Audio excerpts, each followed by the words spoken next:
Bien, bienvenidos a ustedes. Gracias por tenerme en cuenta. ¿Me escuchan? Sí, perfecto. Bien. Bueno, estamos ante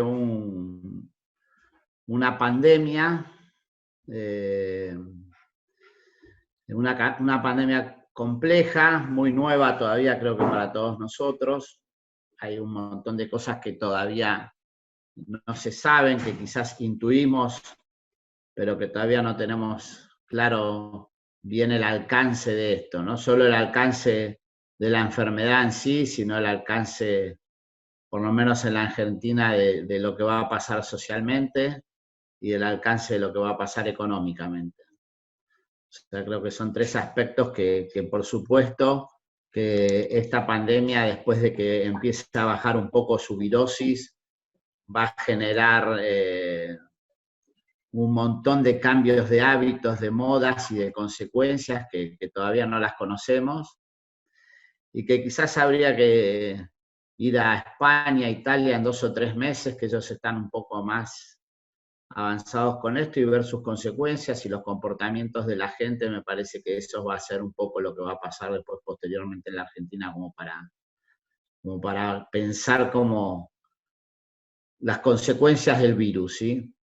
Creo que en la Argentina hoy todavía estamos con lo que se llama la curva aplanada. ¿Ustedes entienden cuando hablan de la curva aplanada o no? ¿Eso qué quiere decir? Que el sistema de salud, digamos, nosotros podemos hacer que nuestra curva vaya creciendo lentamente y no alcance a colmar, a colapsar nuestro sistema de salud. Si va por acá abajo, no pasa nada. Si la curva hace que esto vaya cada vez más rápido y nosotros liberamos el aislamiento y un montón de cosas que se están haciendo, va a terminar pasando y colapsando el sistema de salud. En la Argentina se calcula que hay más o menos 8.000 respiradores. Si hay una liberación de la curva y empiezan a haber cada vez más casos, ese sistema de salud se va a ver colapsado y entonces se va a empezar a ver aumentar la cantidad de números de muertes como pasó en todo el mundo. Si cuando vos tenés 8.000 respiradores y los que necesitan respiradores son 15.000, ¿sí? La gente empieza uno a tomar decisiones sobre a quién le pongo el respirador, a quién no. Como me contaba un amigo en Suiza que tengo, que me contaba que allá los mayores de 80 años ni siquiera le ponían el respirador porque tenían que decidir si se lo ponían o no se lo ponían. Bueno, y uno empieza a tomar este tipo de decisiones que cada vez son, obviamente, por supuesto, dolorosas. Entonces, para tratar de no llegar a ese sistema, se está con este tema del aislamiento, que el aislamiento en este caso es obligatorio. En algunos lugares se ha probado con hacer algún tipo de aislamiento, principalmente a los pacientes de riesgo, ¿sí? En otros países han probado sin hacer aislamiento y posteriormente han tenido que ir para atrás y empezar con un aislamiento un poco más severo. Digo, en todos los lugares se han probado distintas cosas, lo que sí se ha visto es que al final del camino todos empiezan, cuando empieza a colapsar el sistema, a frenar un poco y a generar un aislamiento, ¿sí? Acá hay distintos ejes que por lo menos se están tomando acá en la Argentina. Uno es el del aislamiento obligatorio, con excepciones. Otro es el del lavado de manos frecuente. Nosotros acá en San Miguel, el día jueves, tomamos la decisión de la obligatoriedad del barbijo. ¿Y por qué el tema del barbijo? Si uno lee la Organización Mundial de la Salud, está en contra del uso del barbijo. Ahora, en los distintos estudios que se ha visto y que se han hecho, por ejemplo, la ciudad ahora ha hecho un estudio sobre los pacientes que entraban y que venían de viaje y que eran COVID positivos. Les hizo un estudio y el 30% de esos pacientes, el 70% de esos pacientes eran asintomáticos, o sea, no tenían síntomas, pero sí podían estar contagiando. Entonces, por eso el uso del barbijo, ¿sí? Porque yo puedo estar caminando por la calle sin la necesidad de tener que toser o estornudar, pero sí al hablar uno elimina gotitas de flujo a 20, 25 centímetros, ¿sí? Entonces, y yo puedo estar sano o creer que estoy sano, ¿sí?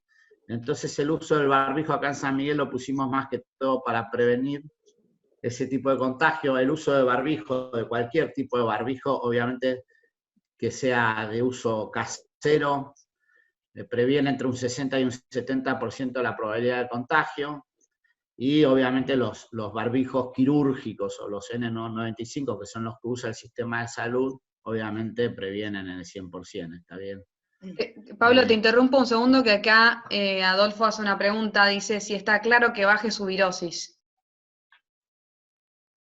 Lo que sí, no está claro que baje la virosis, por supuesto, lo que digo es que baje en este caso quizás por el verano, por el calor, por los arriba de los 30 grados, esa temperatura, 26, 27 grados, empieza a bajar la cantidad de virus en el ambiente, ¿sí?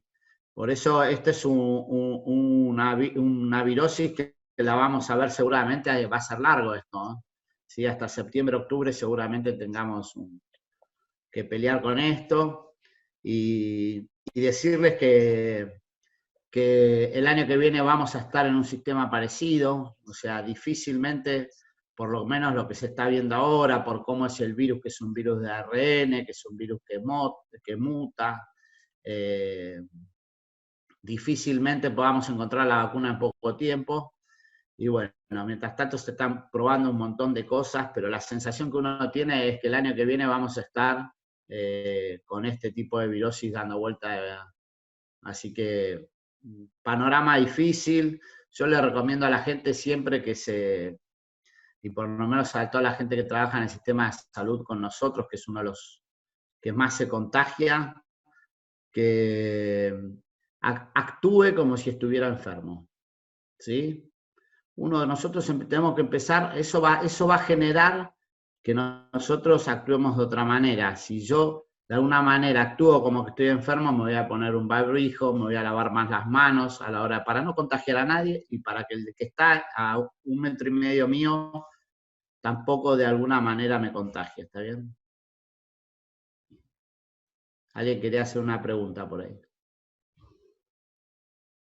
Dana, me parece.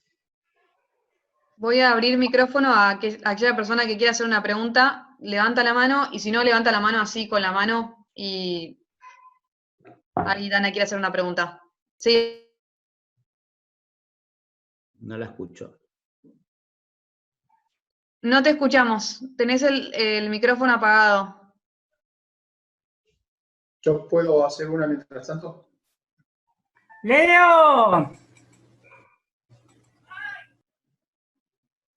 A ver, Dana, no te escuchamos, ¿eh? Esto, ahí está. ¿Y esto? Dana. Hola, Sí, ¿puedo hacer una pregunta? Hacé la pregunta y si no le digo a Dana que la escriba acá. Ok.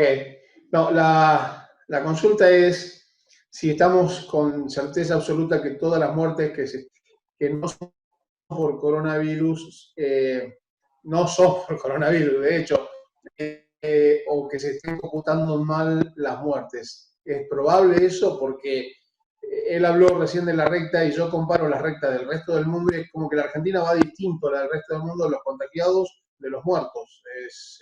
Esa es la pregunta. Mirá, que se estén computando mal los muertos. Mirá, la certeza hoy no la tengo. Lo que sí te puedo decir es que puede pasar, digamos, en lo que está pasando es que cada persona que se muere con un cuadro respiratorio o que venía con un problema cardiológico, quizás de anterioridad, quizás a ese paciente no se le hace el coronavirus, ¿sí? Se lo toma como un paciente común, ¿sí?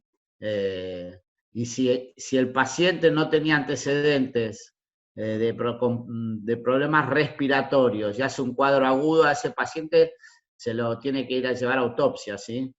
Se lo judicializa en todo caso de ser necesario y se lo lleva a autopsia. Si pueden ocultar muertos, lo veo muy difícil, por lo menos por la gente con la que vengo hablando del ministerio, están muy preocupados, no con eso, sino con mantener la curva así. La verdad que la Argentina está haciendo un aislamiento severo, ¿sí?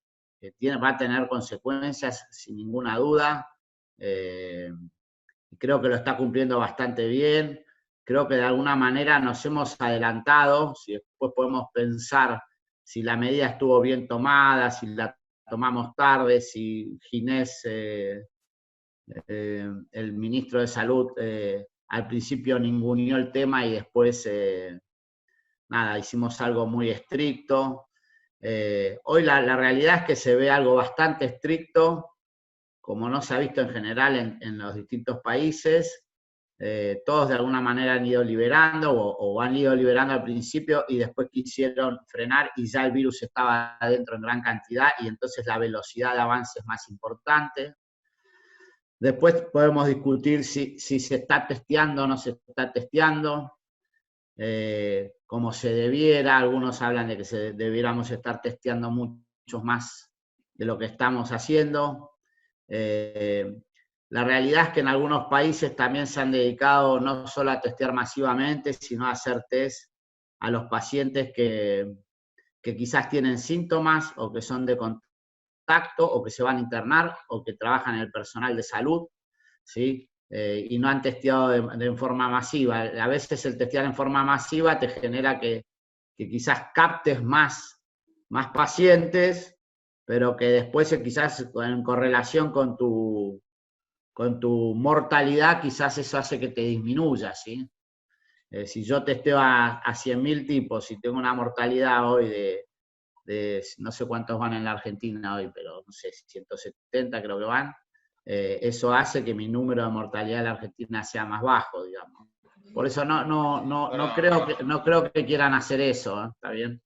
Creo que puede pasar, creo que quizás no hacemos todos los testeos que corresponde, no lo hacemos, pero no con una intencionalidad, sino que se está diciendo que la persona que se murió de un cuadro respiratorio con antecedentes, en general no se le atiende a hacer un testeo o a hacer un análisis posterior, ¿sí? A no ser que la familia lo requiera.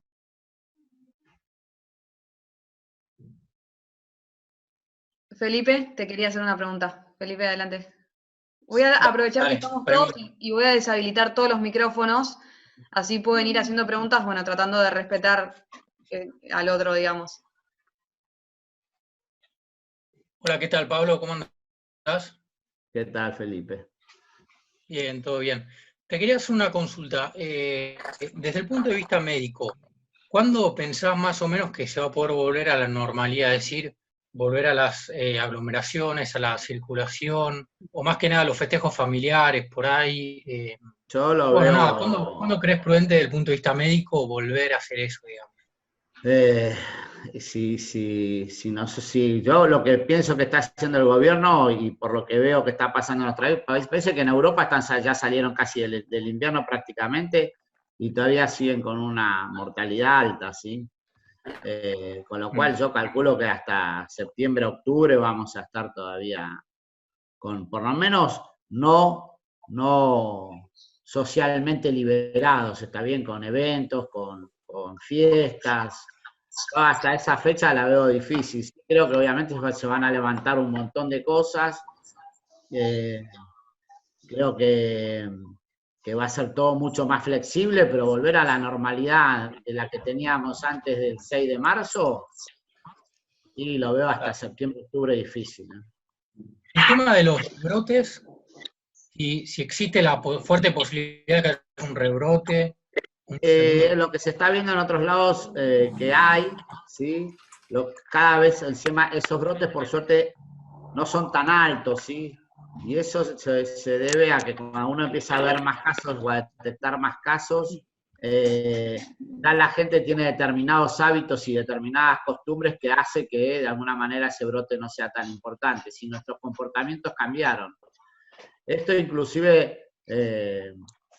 se está viendo con la vacuna de la gripe. Yo anteriormente, todos los años, hacía campañas de vacunación buscando que por favor la gente se vacune contra la gripe, principalmente la gente de factores de riesgo. ¿Cómo estás? ¿Podés hablar? Yo te decía que y hoy, a veces, viste, si no vamos a hoy no me alcanzan las vacunas que me manda el gobierno, ¿sí?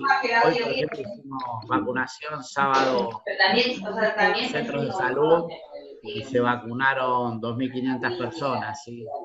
Generalmente se solo vacunaba en 10 días. Claro. Hoy se está vacunando mucho más, la gente está mucho más consciente. Creo que inclusive estos hábitos que hemos cambiado va a hacer que también la gente obviamente se contagie mucho menos la gripe que otros años. Bueno, por eso te digo que han cambiado muchos hábitos, van a cambiar, hay que ver sus consecuencias. Es un tema que se va a tener que por supuesto, para la persona que le interesa estudiar, que creo que los comportamientos van a ser infinitos, ¿sí? Totalmente distintos. Eso con respecto a lo que estamos viendo, está bien que va a ser largo, lamentablemente. Sí, sí.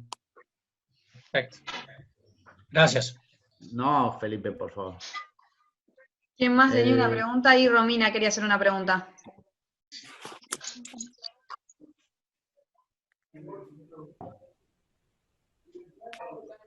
Romina. No te escuchamos, Romy. ¿Ahí sí? Sí, ahí sí. Ahí está. Hola, ¿cómo estás, Pablo? ¿Qué tal? Tengo una pregunta para hacerte con respecto a la falta de médicos intensivistas que hay, porque se habla de los respiradores, pero no tenemos médicos que sepan entubar. ¿Cómo van a resolver este problema y si están buscando alguna forma de capacitar médicos profesionales para resolver esto que se viene en breve? Mira, nosotros yo te digo lo que hacemos en San Miguel, ¿está bien? Hace un mes estamos, que reclutamos toda la gente de alguna manera, que la juntamos, que llamamos a ver quiénes querían trabajar en la campaña durante esta pandemia, y de ahí se anotaron un montón de médicos que hacen guardia, se anotaron kinesiólogos, se anotaron obviamente enfermeras, bueno, y ahí empezamos hace un mes a hacer una capacitación en el uso y en el manejo de respiradores.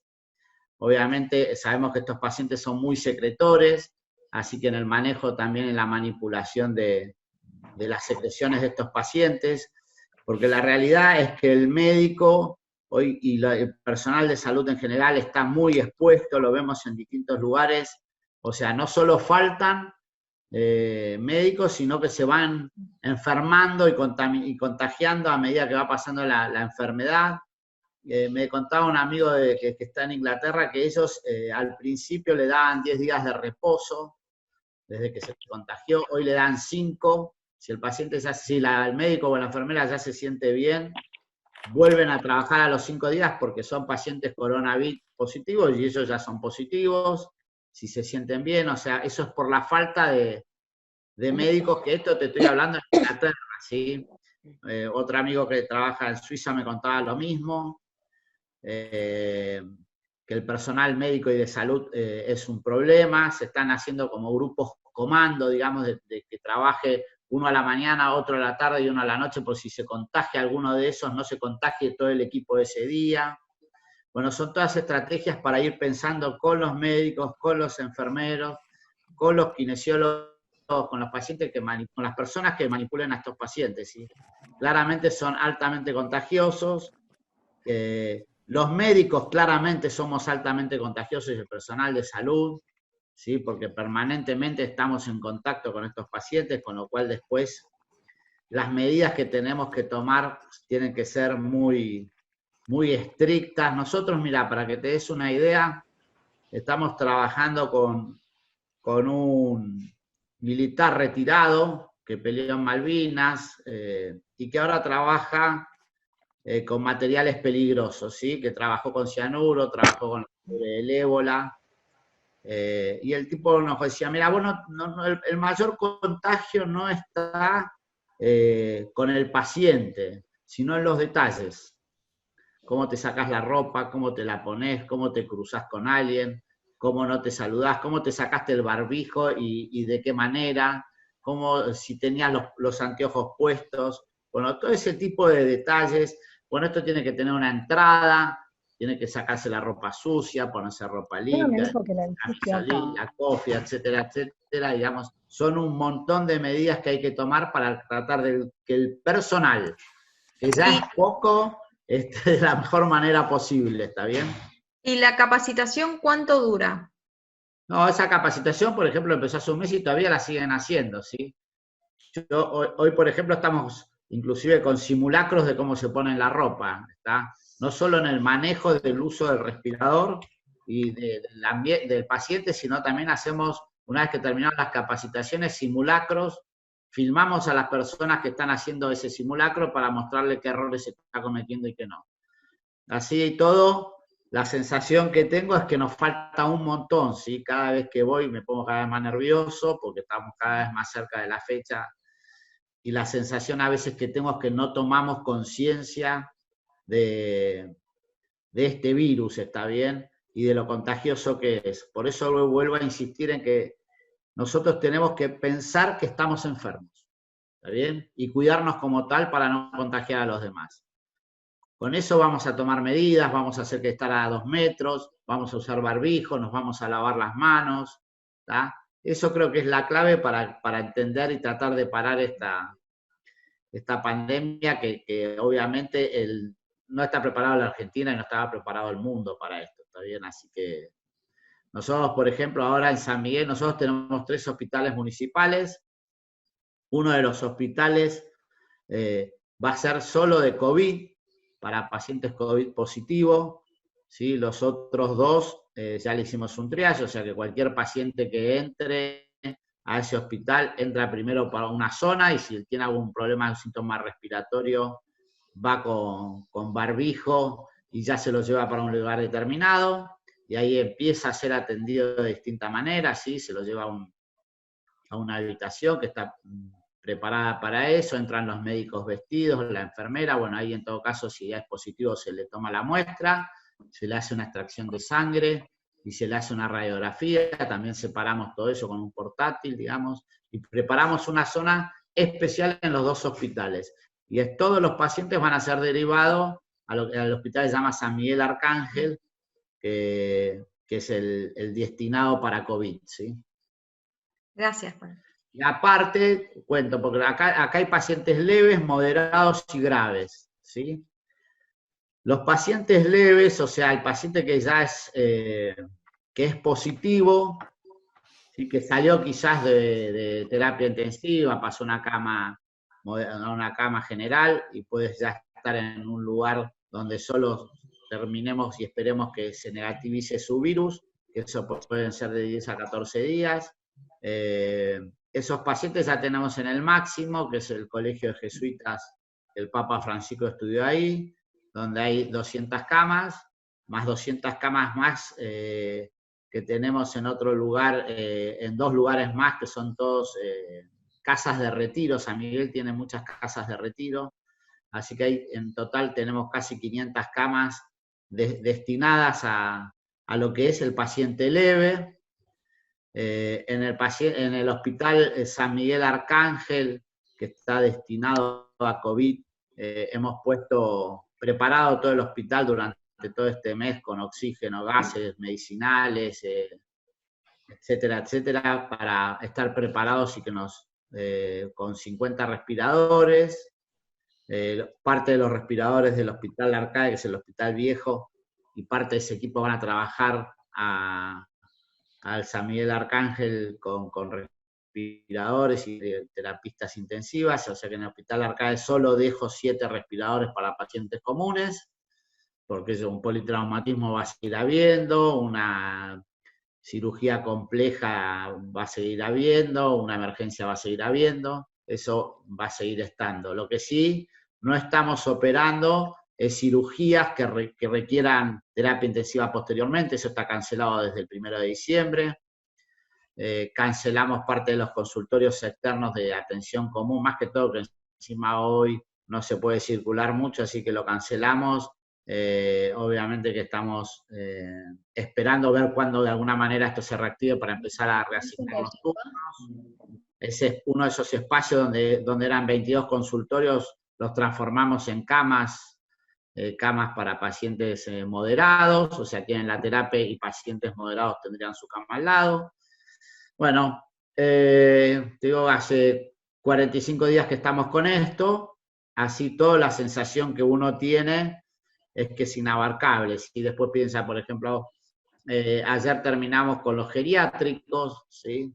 En los geriátricos que hay en San Miguel, hay 15 geriátricos, hay 637 pacientes internados, cada uno de esos es de riesgo, con cada uno de esos hay que trabajar, hay que ver cómo se cambia la enfermera, si bien hay protocolos que envió el Ministerio de Salud, ver que esos protocolos se cumplan, cómo se cambian, si trabajan en otros lugares, quizás hay médicos que trabajan en otros lugares, y bueno, y si trabaja en un hospital más, ayer salió en el diario no sé qué ciudad que un médico contagió 75, que él es positivo y trabaja con 75 personas en un geriátrico. Bueno, eso es una bomba de tiempo, ¿está bien? Son todos pacientes de riesgo, con eso hay que tener también cuidado. Bueno, con los centros de jubilados que tenemos en San Miguel, tenemos como 20 también. Si bien ahora estamos haciendo la campaña contra la gripe, Pablo. Casi casa por casa, más o menos. Sí. Voy a interrumpir un segundo, porque nos quedan dos minutos de reunión. Pregunte porque hablé mucho, sí. No, es por decirles que nos quedan 2 minutos de reunión. Yo voy a armar otra reunión. Lo que voy a hacer es, para que me escriban más fácil, les voy a mandar mi teléfono por acá, y me escriben ahí, y yo armo la nueva reunión. Pero, digamos, sigamos la charla. Sofía, ¿podés mandarla por el chat de esta misma reunión para que les llegue a todos el link de la nueva reunión? Claro, pasa que no me deja armarla mientras yo estoy en esta reunión. Bueno, es un minuto más, tampoco es tan grave. Bueno. Sí, no. Pablo, Ahí les paso mi teléfono y bueno, sigamos hasta que termine. Ahí había varios que querían preguntar. Ok, te pregunto. Acá me dice Alejandro que se puede entrar el mismo link cuando se termine la reunión. Sí, claro, eso es así. Es así, sí. Tenés que activarlo, Sofi, no sé muy bien cómo es, pero tenés que activar el link y ahí se puede usar el mismo. Ok. Bueno, voy mientras intentando. Pregunten que queda un minuto entonces. Acá tenía Dana una pregunta, que ella no tiene micrófono, me dice: ¿algún registro sobre el recontagio? ¿Qué tan agresivo es el virus en caso de volver a contagiar? No, eso todavía no está, no se sabe. Se ha visto rebrotes en algunos, pero no se sabe en qué intensidad ni en qué cantidad. En principio sería más leve para los pacientes que obviamente generaron anticuerpos. Ese es un tema muy interesante que se está haciendo ahora, que en todo caso después hablamos. Pero en principio no se sabe el número. Se ha visto, sí se ha visto, pero no pareciera que es un número muy significativo, ¿sí? Pero vuelvo a decir, me parece que estamos con estas cosas que son muy nuevas todavía y hace un mes atrás estaba casi prohibido el uso del barbijo y acá en San Miguel, con el intendente el día jueves, obligatoriedad para todo con el barbijo por el tema de los pacientes asintomáticos. Así que tiene su lógica y me parece que eso va a hacer que disminuya un poco. Todas estas medidas son de alguna manera para aplanar, para seguir aplanando la curva, ¿está bien? El uso del barbijo, el lavado de manos, el aislamiento, principalmente el aislamiento